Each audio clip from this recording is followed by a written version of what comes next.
médias sociaux jouent un rôle primordial donc, dans la promotion du tourisme, étant donné qu'il s'agit de médias gratuits.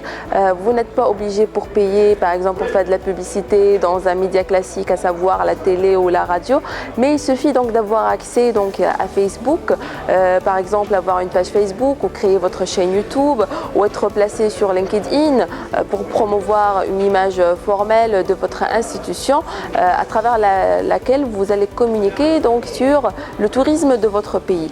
Et ainsi le ministère du Tourisme par exemple peut avoir sa page Facebook là où il pourra publier de temps en temps des images sur le pays. Il pourra publier par exemple suite au partenariat qu'il pourra établir avec des agences de voyage, donc des promotions que pourront faire donc les agences de voyage. En même temps, il y a des partenariats qu'on pourrait faire avec d'autres pays. Donc tout cela pourrait être donc publié à travers les médias sociaux sans payer même un sou. Et ensuite, quand il y a une crise, ça arrive qu'un pays traverse une crise au niveau donc, du tourisme, et ça se passe partout dans le monde. Les États-Unis, ils ont souffert le 11 septembre 2001, donc d'une crise très connue à l'échelle internationale.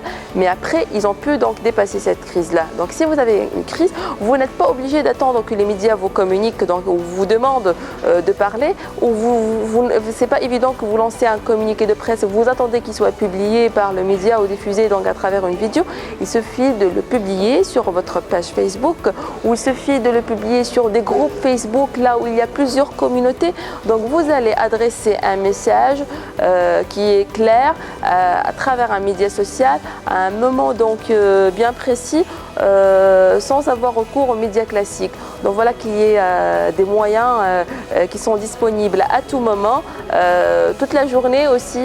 Vous pouvez publier votre message le soir, le matin, l'après-midi, tout dépend donc, parce que quand il y a une crise, il faut rapidement réagir et le silence n'est pas vraiment une solution parce qu'on peut pas ne pas communiquer. You know, I mean, these days, folks are confronted with all sorts of choices, what they call in the business the noise out there, the noise factor. You have to get your message across despite the fact that there's so many other competing messages coming across to anybody that's in the audience. So you have to do something that's different. It has to be either creative or in some way different than what everybody else is doing. So that's important in terms of getting a message across. You have to be, I think, accurate and proactive with the members of the media. If you're in the tourism sector, you have to know who the media players are and go to them and develop longer-term relationships. And then when a crisis happens, then you've got somebody that you can go to. You can't expect that things are going to change overnight. The media is not going to change the way they report on some crises because of the relationship with the tourism sector. But it will be helpful in terms of getting the message out. And I think in those terms, during a crisis or any time, in fact, the truthfulness is extremely important. It affects your credibility and your accuracy, your ability to leave yourself open to questions and to leave yourself open to the media. It's very, very important, because if there's anything that makes people suspicious, if you're holding back information, sooner or later it will come out, and it just is like a red flag for the media. People will chase those red flags. So you have to have a clear message, a succinct message at all times, something that attracts attention, but at the same time, during a period of crisis, you have to be especially watchful and wary that you're telling the truth and getting the truth out there as quickly as you can. It's not harmful to say you don't know what happened. It's not harmful to say to humanize what happened.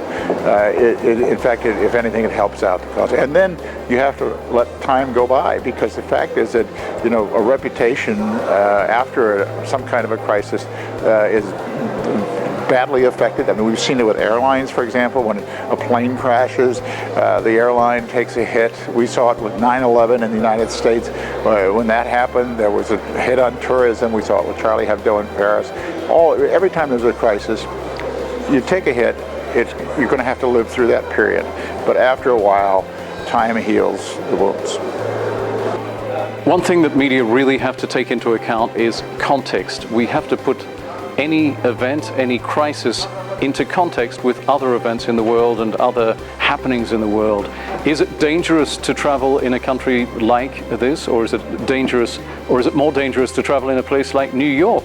We have to put this into context, and this is something we really should look at and should do more of. Looking at the different ways of getting to the media, the DMOs and the governments should look at doing a multi-channel policy. They should not just do one press release for an event. Of course, they don't do that, but they should really consider the different channels that they're going through to the media. When an event happens, of course, we're talking to general news media. This is normal. We're also talking perhaps to economic media, and this is the kind of information that's going to get out at the time. Travel media is a whole different thing, and the message is going to be very different. When I say travel media, that can also mean, or that generally means the general public. But we should also, very importantly, look at the trade.